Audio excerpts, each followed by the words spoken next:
है ना। इसलिए मैंने आज सबको बैठाया, आमीन को भी बैठाया, अपने घास काटने वाले जो गोपालक है उनको भी बैठाया, हमारी बहनों को भी बैठाया, सबको बैठाया। क्यों? क्योंकि ये समझना सबके लिए ज़रूरी था, है ना। अग्निहोत्र का समय हो गया ना, चलो ठीक है, आज अपन ख़त्म कर लेते हैं, फिर उसके बाद समझेंगे।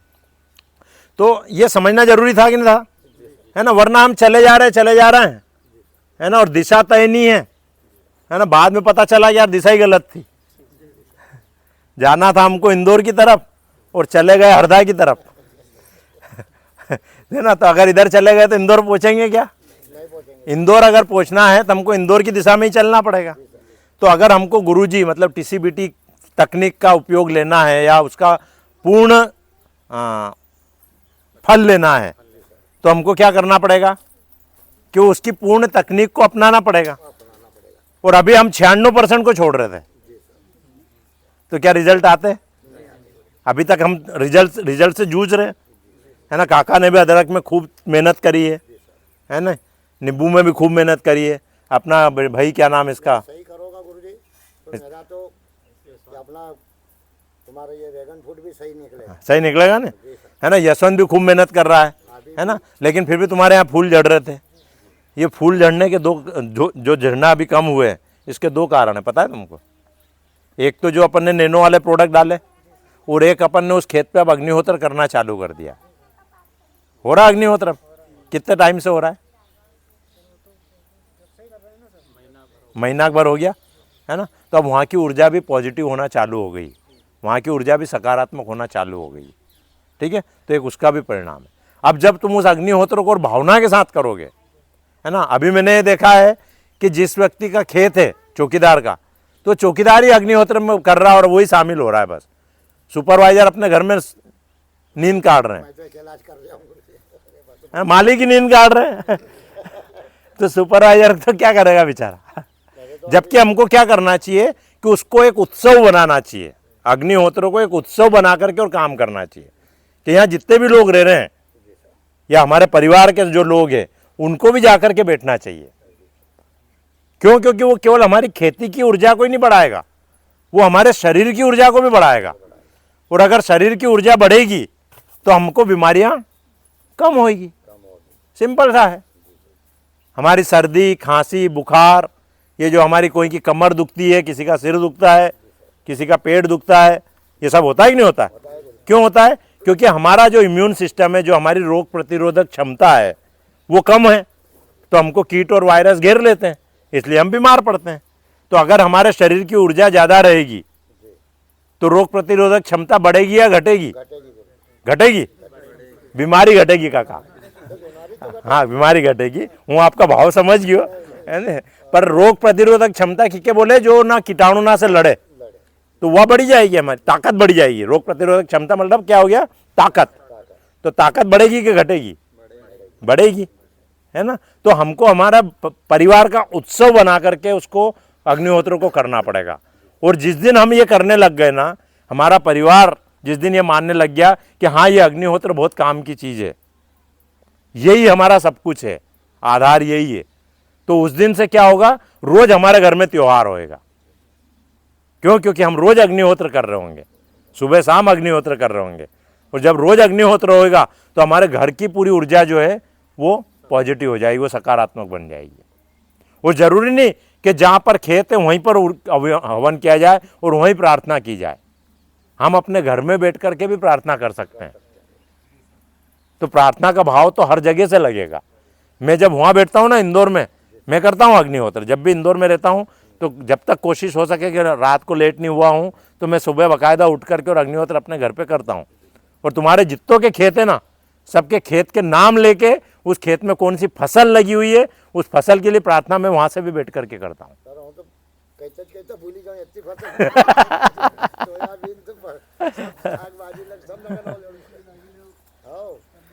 तो अगर हम सब प्रार्थना करने लगेंगे तो भगवान को किसी न किसी की तो सुननी पड़ेगी ना।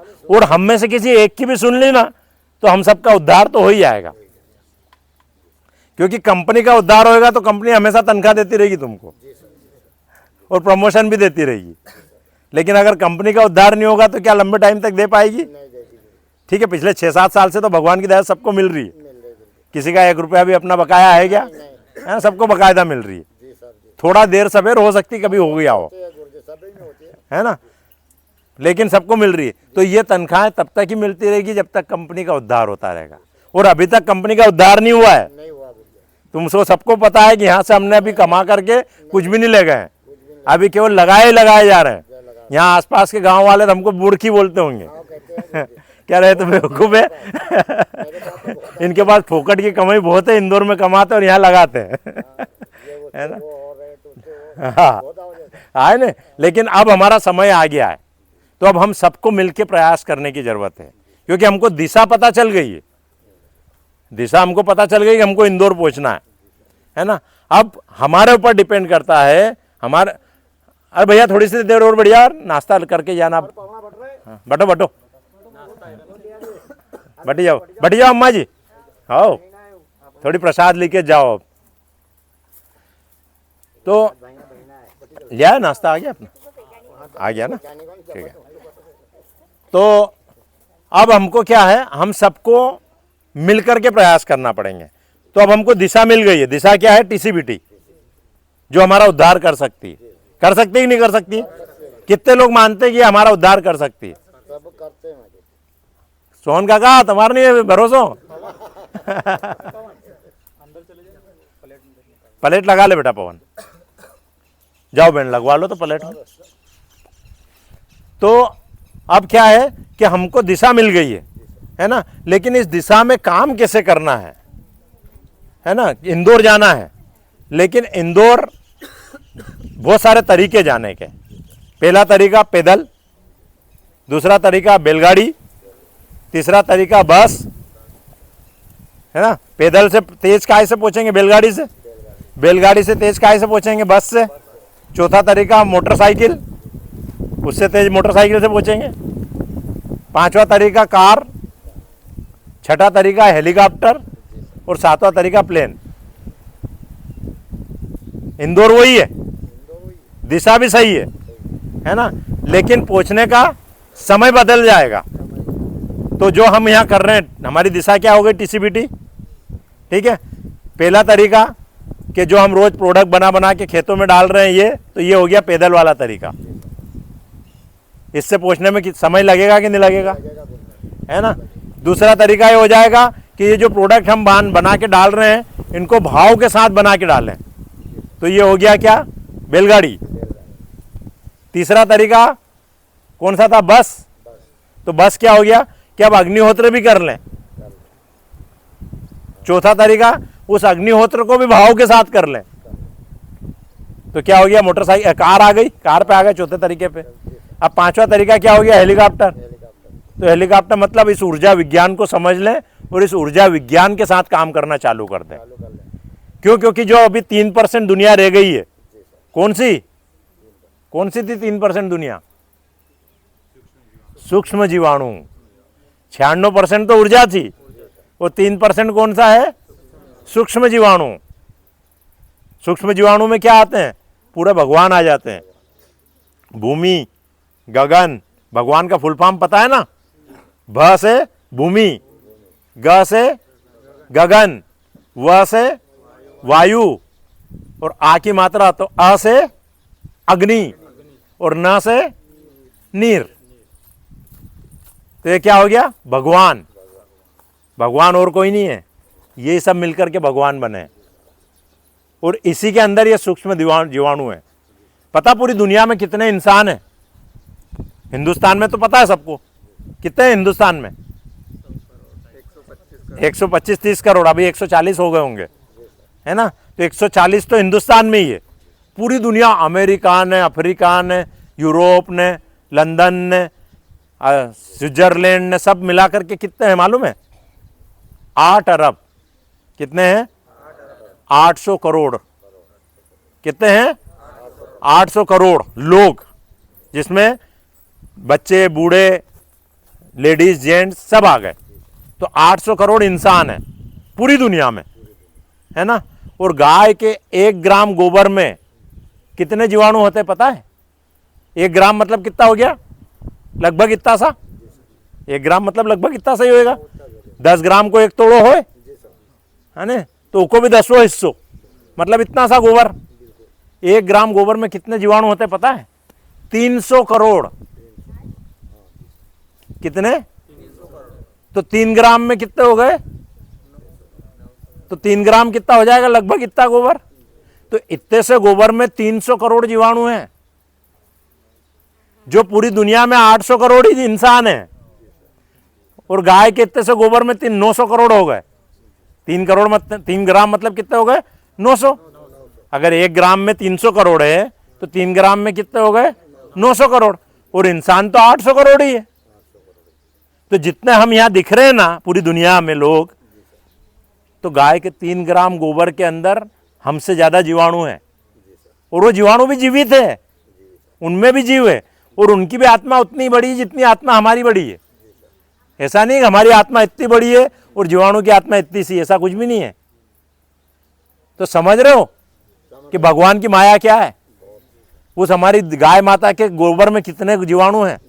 तो सोचो, जब 3 ग्राम के अंदर 900 करोड़ जीवाणु हो गए, तो उसका जो 1 दिन का गोबर निकलता, 8 से 10 किलो गोबर निकलता, तो 8 से 10 किलो गोबर में कितने जीवाणु होंगे? उसकी कोई गिनती ही नहीं है। जो कैलकुलेटर है ना, वो हार मान जाएगा जब उस पर जोड़ने जाओगे तो। और उस गोबर को हम घोल करके और अपनी टंकियों में उससे हम क्या बना रहे हैं? सजीव जल और जीवाणु जल, और ये बना रहे हैं।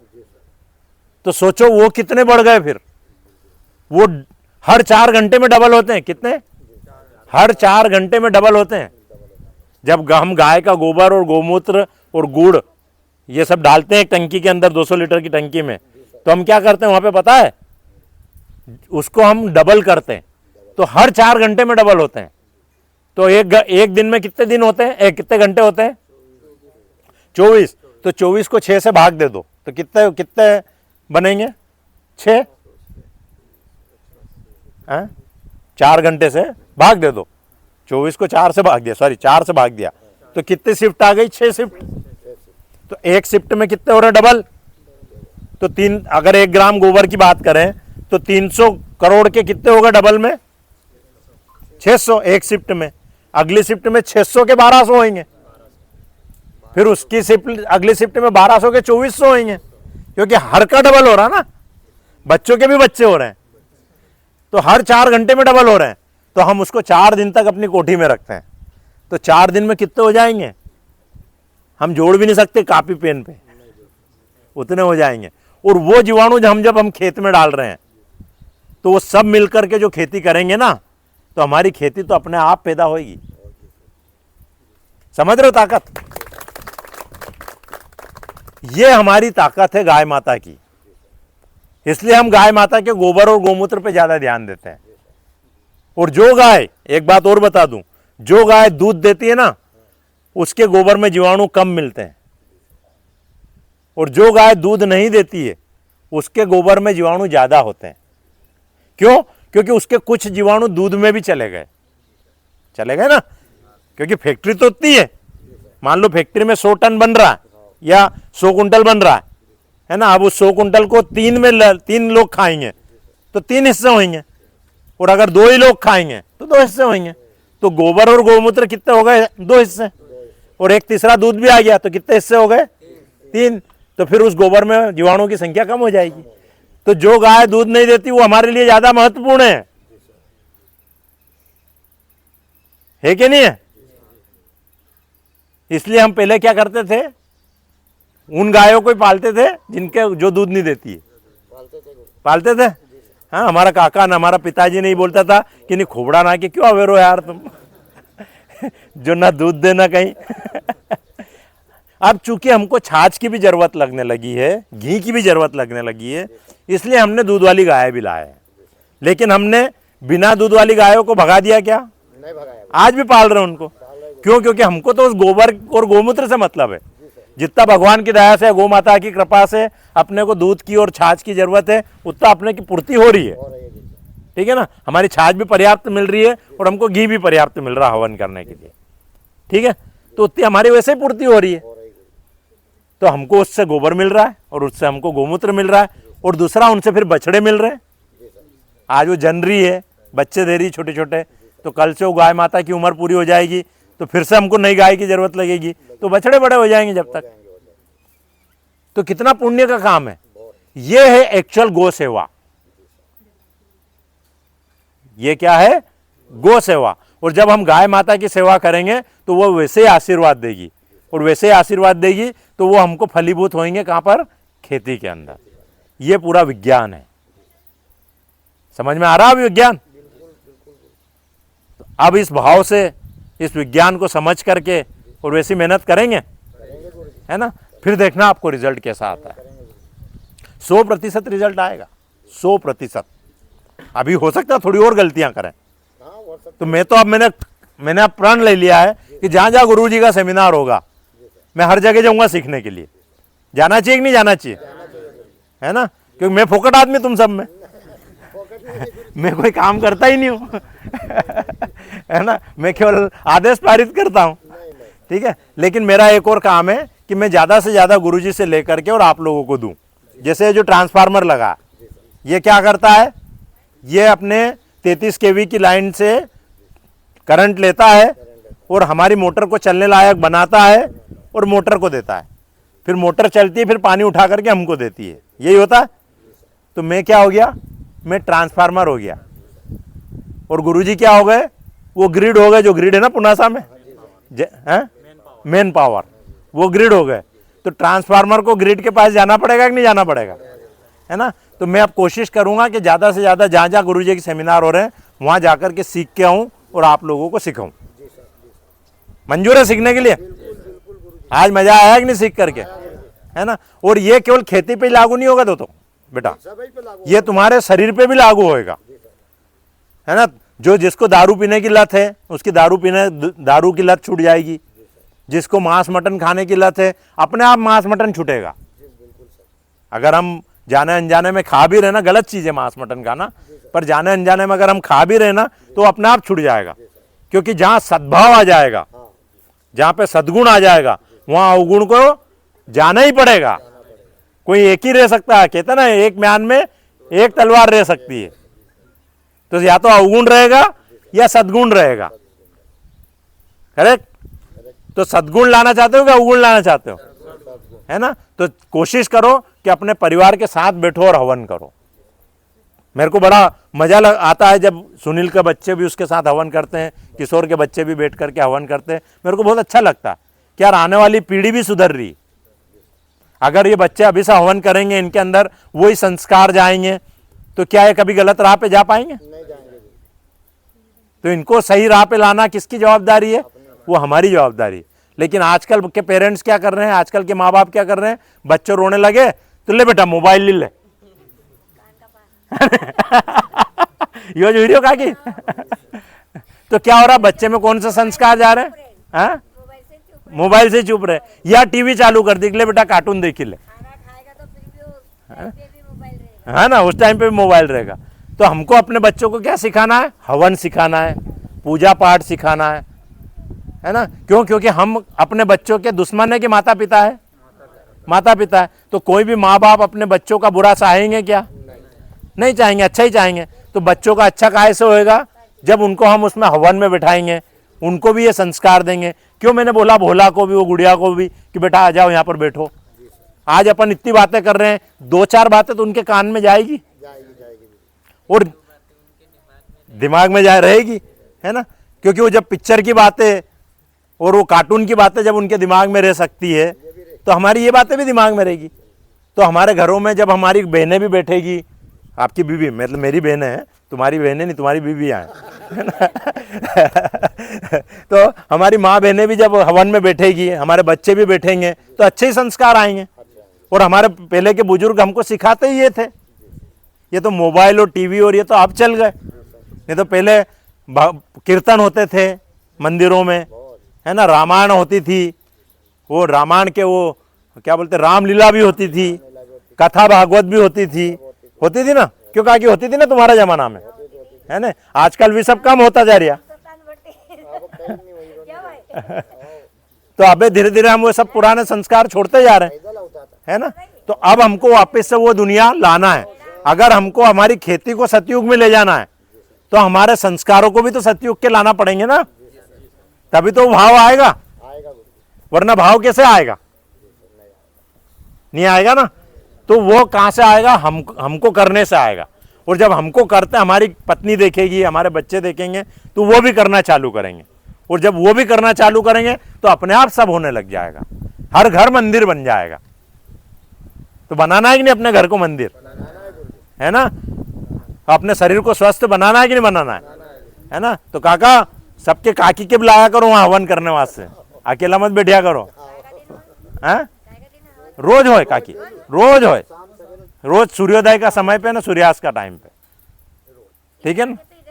वो अपन को नींबू आराम दे, यहाँ भी होए, लिंबूवाड़ा में भी होए, और वहाँ बनवारी का यहाँ भी होए, हमारे जगह जगह सब है ना। निवास क्या नाम इसका, सीताराम का वहाँ भी होए, है यशवंत का यहाँ भी होए, और वो काका सोन काका का वहाँ भी होए। सबका घर हुई रिया नहीं हुई रिया। और अपनी जो यज्ञशाला है उसको साफ सुथरी रखो, उसको मंदिर बना के रखो, क्यों, हमारा वो भाव रहेगा, ठीक है ना। वो भाव रहेगा तो हमारे परिणाम सफल होंगे। तो आज के लिए बहुत है। अब वो समोसा भी ठंडा हो रहा है अपना, और जलेबी भी ठंडी हो रही है ना। अब वो अपना भाई वो भाव से लाया बेचारा, तो उसको भी खा लें। तो एक बार जोरदार ताली बजा लो जरा अपने लिए। गंध चिकित्सा नहीं कर रहे हैं, गंध चिकित्सा की कमी है। गंध चिकित्सा भी करना बहुत जरूरी है। हमारी फसलों को हरा भरा और पोषित बनाने के लिए गंध चिकित्सा का होना बहुत जरूरी है। तो गंध चिकित्सा कैसे होगी, वो मैं अभी उसका सामान पूरा लाया हूँ, ठीक है। तो कल मैं तुमको बताऊंगा गंध चिकित्सा कैसे करना है, ठीक है ना। तो कल सारे सुपरवाइजर एक जगह इकट्ठे हो जाना, है ना, सुबह ही आ जाना, ठीक है ना। तो हम कहीं ना कहीं या तो यहाँ कपास के खेत में या नींबू के खेत में गंध चिकित्सा करेंगे, ठीक है। दूसरा, हम मंगल हवन भी कम कर रहे हैं। मंगल हवन कम हो रहा, तो जब भी हम कोई नई चीज करें, कम से कम नई चीज को, या फिर एक नियम बना लें कि जो 11 हो गई, 11 हर 15 दिन में आती है ना, 11 के दिन हम मंगल हवन करेंगे ही करेंगे। और जब नई चीज करेंगे तब मंगल हवन करेंगे। कोई बुराई उसमें नहीं, कोई बुरे नहीं, मंगल हवन करने में कोई बुराई नहीं, वही हम आहुति डाल रहे हैं, है ना। गंध चिकित्सा तो हम, जब हमारा कोई फसल है वो पीली पड़ रही है तो गंध चिकित्सा कर दो। अगर फसल में फूल आ रहे हैं तो गंध चिकित्सा कर दो, फूल नहीं झड़ेंगे, क्योंकि फूल आते हैं और झड़ जाते हैं। तो हमारी आधी पैदावार तो जमीन में ही गिर गई। कपास में भी ऐसा हो कि नहीं हो, है ना, पूड़ी आती और झड़ जाती है ना। अभी भगवान की दया से अपनी पूड़ियाँ नहीं झड़ रही है ना, ठीक है अपनी। आपकी झड़ रही नहीं काका वहाँ रासायनिक में, अभी नहीं झड़ रही है ना। तो अपने को क्या करना, फूल आए जब गंध चिकित्सा कर दी, फल भरा रहे हैं उसमें दाने भरा रहे हैं, गंध चिकित्सा कर दी, ठीक है। तो ऐसे काटने गए जब, फिर मंगल हवन कर दिया, ठीक है। तो हमको अपने पूजा पाठ और इनको जो है अब अपने उसमें ही लाना पड़ेगा, अपनी संस्कृति में ही लाना पड़ेगा, ठीक है। तो ये गंध चिकित्सा हो गई, मंगल हवन हो गया। और दूसरा एक ब्रह्मदंड, एक हमने ब्रह्मदंड कहीं पे भी नहीं लगाया है ना। गुरुजी की तकनीक में एक है ब्रह्मदंड। ब्रह्मदंड कैसे बनाना और कैसे लगाना, जब कल हम वहाँ पे वो करेंगे ना गंध चिकित्सा, है ना, तो वहाँ तुमको बनाना सिखा दूंगा। एक बांस लेना है 15-20 फीट का, उसके ऊपर एक तांबे का उल्टा और लोटा लगाना है ऊपर से, और उसमें एक तांबे का तार बांधना, उस तांबे के लोटे की जो किनार होती है ना, गर्दन जी के बोला अपन, कहीं बोला हो क्या, है ना, आटा पे, तो ना आटा पे वो तार लपेटना है, और उसी तार को अपने को बांस में लपेटते हुए जमीन के अंदर अर्थिंग उतारना है। ये क्या करता है ब्रह्म ऊर्जा दंड, ये जो हमारी आंधी आती है, तूफान आता है, और बरसात के टाइम पे बिजली चमकती है ना, तो जैसे कोई बच्चा हो गया, तो बच्चा बिजली चमकेगी तो डरेगा कि नहीं डरेगा, है ना। तो हमारे पौधे में जो छोटा सा फूल आया है वो क्या है, बच्चा ही तो है, तो वो भी डरेगा, तो डर के मारे खिर जाता है। फल जो है उसका डमरू बना है ना, तो वो भी बच्चा है, तो डर के मारे खिर जाता है, ठीक है ना। तो ये जो आंधी आती है, जोर से हवा आती है, जब बच्चा सो रहा है, जैसे छोटा सा बच्चा है और यहाँ सो रहा है, और जोर से हवा आ जाएगी तो डरेगा कि नहीं डरेगा, है ना। तो इन सारे डरों को वो ब्रह्म ऊर्जा दंड जमीन में भेज देता है, तो हमारे पौधे सुरक्षित हो जाते हैं। तो पौधे तो बड़े हैं लेकिन उनके फल जो है बच्चे हैं, है ना। तो जब अगर वो नहीं डरेंगे तो वो खिलेंगे भी नहीं, है। तो फायदा होएगा कि नुकसान होएगा, तो वो एक ही बार तो लगाना है, तो लगा करके छोड़ देंगे, है ना। अपना नींबू वाला में, सीताफल वाला में, सब खेत में थोड़ा थोड़ा लगा देंगे, है ना। मैं ले आया हूँ 50 एक लोटा ले आया हूँ, सबका खेत में काम हो जाएगा, ठीक है ना। सीताराम को जरूरत ही नहीं कि मेरे बांस में तो फूल आता ही नहीं है फिर भी लगा देंगे, वहाँ कम लगा देंगे लेकिन लगा देंगे, ठीक है ना। तो ये 2-3 चीज़ें अपने को करना है। तो कल सारे सुपरवाइजर, अब बाकी चौकीदार उनको, लेबर उनको काम करने देना, सबका समयपन रोज खराब नहीं करें। तुम लोग फिर अपने अपनी फील्ड पे सिखा देना। तो कल सब इकट्ठे हो जाना, है ना, 9-1 बजे के आसपास वहाँ पे, या यहीं आ जाना, यहीं सिखा दूंगा, ठीक है ना। तो ये 2-3 चीज़ें और ऐड करना, वहीं करेंगे गुरुजी। वहीं करेंगे। देखो काका के, इनका खेत में चाहिए इनके सब हाँ ठीक है। तो अब समोसे खा लो।